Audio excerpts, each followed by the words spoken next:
So, you finally showed your true colors, huh? I knew someone like you couldn't resist easy money. Odette in disdain and certainty, Maya Williams froze. She stood at the end of the east hallway, dusting the oak paneling beneath a framed painting of the Rocky Mountains. Her gaze slowly shifted to the open vault door down the corridor, heavy stainless steel and unmistakably ajar. It hadn't been that way moments ago. And now, Mr. Caleb Worthington, billionaire aerospace magnate and master of suspicion, had accused her outright of theft. Her hands trembled, not from guilt, but from the sheer audacity of the accusation.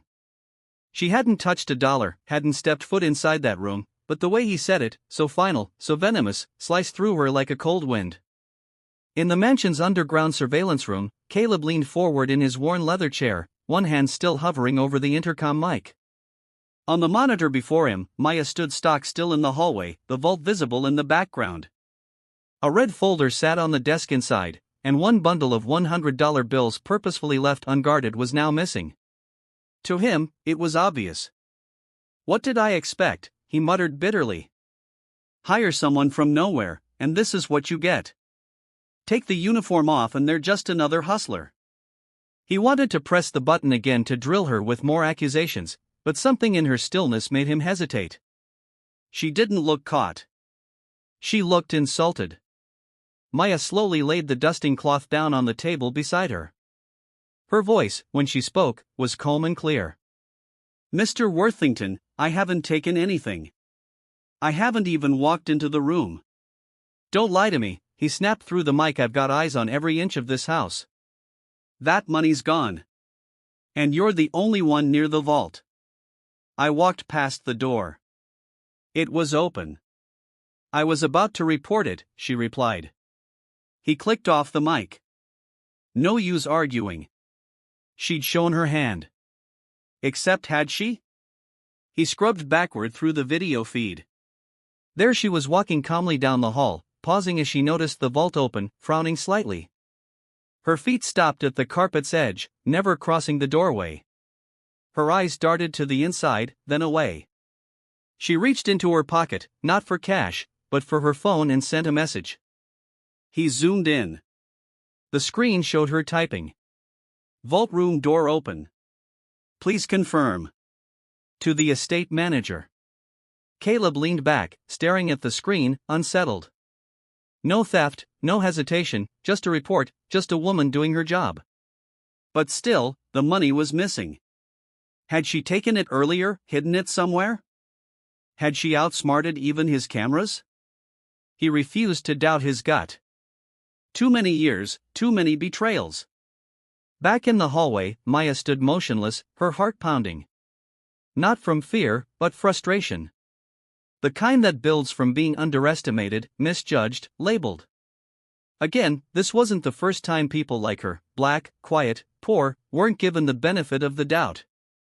Not in jobs like this. Not in houses like this. And certainly not by men like Caleb Worthington. She'd worked too hard to earn dignity. Too long to carry the burden of others' assumptions. She would not defend herself further. Not now. She turned back straight and walked away. In the surveillance room, Caleb watched her disappear from the frame. No panic, no guilt, just silence. His hand lingered over the mouse. He rewound the footage again. There was something unsettling about her restraint. If she were guilty, where was the urgency, the nervous glance, the rush to hide? He didn't like that he was starting to question his certainty. Downstairs in the laundry room, Maya sat on the bench, phone in hand. Her fingers trembled slightly, not from fear of being caught, but from emotional exhaustion. A new message buzzed on her screen. Mom, baby, we just got the final notice.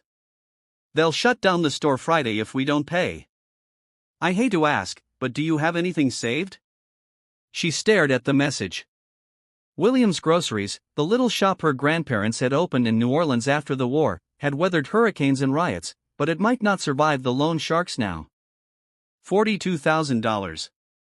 She could have it in minutes if she were the person Mr. Worthington thought she was, but she wasn't. She locked her phone, stood, and returned to her duties. If there was one thing Maya Williams had learned in life, it was this. Her integrity was the only thing no one could ever accuse her of stealing because no one could take it. Not even a bitter old man watching her through a dozen cameras. Not even a billionaire who mistook suspicion for truth. GPTO. Chapter 1, The Accusation. So, this is who you really are. I knew you'd crack eventually, just like the rest of them. The words dropped like stones from the mansion's intercom, hard and full of contempt. But they weren't just words this time. They came with footsteps. Heavy. Fast. Angry. Maya Williams stood frozen in front of the open vault room door, her hands still hovering near the handle. She hadn't gone inside. She hadn't touched a thing. The door had been slightly ajar when she passed by during her routine cleaning, and the faint metallic scent of the vault had caught her attention. That and the unusual sight of cash bundles half exposed on the central table. Then the voice came, and now so did Hay. Caleb Worthington stormed up the grand staircase like a man possessed. At 67, he moved with the force of someone half his age when he was angry. And right now he was livid. You think I wouldn't notice? He barked as he rounded the corner. Maya stepped back instinctively. Mr. Worthington, I was, but before she could finish, his hand shot out. Rough, cold. He grabbed her wrist and yanked her away from the doorway with more strength than she thought he had. She stumbled, heels scraping on the hardwood, and fell backward onto the polished floor with a dull thud. Pain flared across her elbow and hip as she hit the ground. Her breath caught in her chest. Caleb didn't flinch. His eyes scanned the room, then the table inside the vault. One bundle missing. I count my cash every Monday. You walked right into the trap, he said. Maya struggled to sit up, cradling her arm. Sir, I never stepped into the vault. The door was open when I passed. I was about to call security. Please check the cameras. I didn't take anything. Don't insult me, he said flatly. You people always have a story. You people, Maya's voice cracked, not with guilt, but disbelief. She looked up at him, eyes shining. I've done nothing wrong. Caleb turned his back on her. The hallway felt colder than it had a moment ago. He didn't even offer a hand to help her up. He didn't ask if she was hurt. He just walked away, his footsteps retreating down the hall like a closing door. Maya sat in silence for a moment, not crying, not even angry, just stunned. As if a lifetime of staying silent, working hard, keeping her head down, all of it had still led her here, accused, bruised, dismissed. She finally pushed herself up, straightened her uniform, and walked carefully toward the staff stairwell. She could feel the sting in her wrist where he'd gripped her. She could feel the echo of judgment in every step. Back in his control room, Caleb replayed the footage for the fourth time. There she was, walking past the vault, pausing, tilting her head toward the door, then turning slowly, clearly, never stepping over the line. He paused the frame, zoomed in. Her expression wasn't greed. It wasn't fear. It was confusion. Maybe even concern. His brow furrowed. He rewound again. The cash was indeed missing, but not in the way he thought. The timestamp from earlier that morning showed the bundle had been removed by his estate accountant for deposit prep. Caleb had forgotten. The mistake slammed into him like a gust of Montana wind. He sat back, fingers curled into fists. He had grabbed her, shoved her, accused her to her face, and now the camera proved her innocence. And still, he didn't move, didn't call her, didn't apologize. Old habits die hard, and guilt, even earned guilt, wasn't something Caleb Worthington knew how to sit with. In the staff quarters, Maya rinsed the shallow scrape on her arm under cool water, her jaw tight. She didn't curse, didn't scream, but deep down, something shifted. She had worked in 5 different houses before this one, always professional, always unnoticed, but never manhandled, never spoken to like that, and certainly never told she was just like the rest. She looked at her reflection in the mirror, calm, strong, wounded. Then she picked up her phone, texted to Mom, "Everything's fine. Don't worry about me. I'm just tired tonight." She wouldn't tell her mother. Not yet. Caleb replied. We'll go public, not with names, but with the truth. We'll release a full report on the Foundation's website. We'll establish a restorative justice program, counseling, grants, a plaque honoring former staff, including those we failed. And the staff? Maya asked. We bring them into the process, he said. No more top-down commands. We heal this place together. That afternoon, Maya stood before the estate's employees, groundskeepers, cooks, cleaners, admin staff, all gathered in the courtyard beneath the old sycamore tree. There are things about this house, about its past, that were hidden for too long, she began. Some of those things were ugly, some painful, and some still cast shadows today. She looked across the faces, meeting their eyes one by one. But we are not defined by silence. We are defined by what we do next. Together, we're creating a record of what truly happened here. Not for shame, for justice. There was a stillness followed by a murmur of agreement. Then clapping, not loud, but firm, real. That evening, Caleb stood beside Maya as they watched the bronze plaque being mounted in the main hallway. It read, in honor of those who served this estate in silence, may their stories never be forgotten. The letters gleamed under the soft light. More than just an inscription, they were a promise. Later that week, Maya was invited to speak at a community event hosted by a local historical society. The theme was legacy and transformation.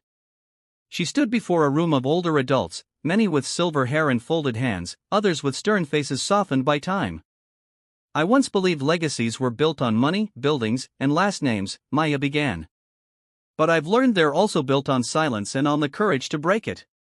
She told them about Claudia, not by name, but in spirit. About the healing that only truth could bring, about the estate that had once been a fortress of secrecy, now opening its windows to light. Afterward, an older man approached her. His handshake was firm, his voice gravelly. My mother worked for a family like the Worthingtons. She never spoke of it. Maybe now I understand why. Maya smiled, soft but steady. It's never too late to tell their story. As she returned to the estate that night, she passed the garden where new benches had been placed, one bearing Claudia's initials, carved small but clear. For the first time in decades, the land didn't just whisper secrets. It told the truth, and it bloomed. The Worthington estate had never hosted a reunion before. Not of its staff. In years past, only donors, dignitaries, and the upper crust of the city's elite had gathered in its grand hall. But this time, under Maya's guidance, the house would open its doors for a very different reason. It began as a simple idea. Invite back everyone who had once served the estate: gardeners, maids, cooks, drivers, bookkeepers, anyone still living and willing to return. What started as a list of 15 quickly grew to over 40 names. Some still lived nearby. Others would be traveling across states. The event would be called The Gathering, a celebration, yes, but more than that. A reckoning with history, and a restoration of dignity. Maya worked tirelessly with Jerome and MIT to organize the details. The dining hall would be cleared of its usual fine china and white linens, replaced by long communal tables and warm lighting. There would be music, not the formal quartet of the old days, but a local jazz trio. Instead of a printed program, guests would receive a booklet titled Voices of the House, featuring stories, photos, and handwritten reflections gathered over the past few months. The night before the event, Maya stood alone in the hall, running her hand along the smooth surface of the table nearest the fireplace. So much had changed, and yet in the quiet of the room, she could still feel echoes of footsteps, of whispered conversations, of unspoken fears. Tomorrow, those echoes would be acknowledged. The morning sun rose on a clear golden day. Staff moved briskly, placing framed photos along the walls, images of the estate from the 1952nd, candid shots of the kitchen team and the 72nd, even a few grainy Polaroids of a young Caleb riding on Samuel Bryant's shoulders. Guests began arriving just after noon. Some came with canes, others with children or grandchildren in tow. The air filled with greetings, laughter, and the kind of hugs that only time can deepen. Maya greeted each personally. For many, it was their first time returning since they'd left, some under good terms, others less so. Claudia Wren was among the last to arrive. She stepped out of a taxi in a long navy dress, her silver hair pinned back, her eyes sharp behind thin-framed glasses. For a moment, she stood still, scanning the estate as if measuring how it had changed and how it hadn't. Maya walked to her. "Miss Wren," she said, her voice full of warmth. "Thank you for coming." Claudia looked at her for a long moment, then nodded. "Didn't think I would, but this feels different." "It is," Maya replied. "Because of you." Inside, the event began with a meal. Dishes once served in the service quarters, pot roast, collard greens, peach cobbler, were now placed at the center of every table. Staff sat alongside former workers, breaking bread, not as servants and supervisors, but as a shared family of memory. After the meal, Caleb stepped forward. "I stand here as a man who inherited not just land or wealth, but also mistakes," he said, voice steady. "I can't undo the wrongs committed under this roof, but I can acknowledge them. And more importantly, I can commit to ensuring this house never again silences those who give it life." He turned to Maya. "And this woman, this fierce, brilliant woman, has shown us all what leadership rooted in truth looks like." There was applause, but it was not performative. It was earned. Maya took the microphone, her hands resting lightly on the podium. "This house has always told a story," she began. "But for too long, that story only had one voice. Today, we write a new chapter together." She gestured toward the tables. "These are the voices of the house. You kept it running. You endured, often unseen. Today, you are not just seen. You are honored." There were tears from people who thought their contributions had been forgotten. From those who never dared imagine they'd return here with dignity. Later, Maya and Claudia sat together on one of the benches in the garden. "Do you feel closure?" Maya asked gently. Claudia looked out toward the magnolia trees. "Not closure, but peace. That's more than most get." Claudia turned to her. "And what about you, Maya? What comes next?" Maya thought for a long moment before answering. "I don't know, but I think this house still has stories to tell. And I intend to make sure they're told right." As the sun dipped below the horizon and the last guests departed, the Worthington estate stood bathed in amber light, quiet, grounded, whole. For the first time in generations, the house didn't feel haunted. It felt healed. A week after the gathering, the estate exhaled. The flurry of emotion, of reckoning, of reconciliation, had left its mark, an invisible imprint pressed into the walls and walkways. But for Maya, there was no pause. Her work, like the quiet pulse of justice, continued. One Monday morning, a letter arrived addressed to her, bearing the seal of a national nonprofit, the American Historical Justice Institute. Maya had submitted an application months ago proposing that the Worthington estate be documented as a site of silent labor legacy, a designation for locations that held untold stories of domestic, often black labor that had gone unrecognized for generations. She opened the envelope with cautious hope. "We are pleased to inform you," she whispered aloud. They'd accepted. Not only that, they wanted to fund a full oral history project on site, interviews, exhibits, even a mobile archive. The institute had partnered with the Smithsonian. This was bigger than the estate. It was national recognition and with it national responsibility. She walked straight to the main house and found Caleb in the library reviewing garden maintenance budgets. "They said, yes," she said simply, holding out the letter. He read it once, then looked up. "That's incredible. This changes everything," Maya added. "Not just for the estate, but for every former worker whose story was never told." Caleb nodded slowly. "You're going to need a team." "I already have one," she said with a grin. Within days, plans were set in motion. Maya met with the director of the historical project, a woman named Dr. Celeste Graham, who brought a calm authority with her every word. "You're doing something rare here, Miss Williams," Dr. Graham said as they walked the estate. "You're building an archive not from documents but from people's memories. That's fragile but powerful." Maya smiled. "That's exactly what this place needs." Interviews began the next week. The old parlor was converted into a recording studio. Jerome was the first to volunteer. He spoke with gravel in his voice but clarity in his heart. He described long summer days pushing lawnmowers in 100 degrees heat. The kindness of Miss did when she smuggled iced tea out to the staff. The chill that fell over the estate when Elise first arrived. Others followed. Dishwashers from the 82nd, drivers who remembered Caleb as a boy, seamstresses who hemmed gowns for galas they never attended. Each voice added to the quilt of history Maya was stitching together. But not every memory was warm. One woman, Lorraine, who had worked as a cleaner for just 1 year, recounted a night when she was asked to serve drinks at a private poker game. The guests were drunk. One cornered her in the hallway. She was 17. I told Elise, Lorraine said into the microphone.